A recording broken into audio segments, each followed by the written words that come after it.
ngilayithekela ngokomsebenzi. Kodwa ekhaya uSophongo ngihlala khona.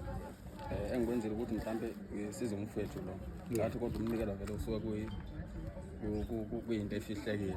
But so encourage abantu ukuthi mhlambe umuntu mayisuke nakho akwazi ukunikeza omunye umuntu mhlambe angafihli lokho asuka nakho.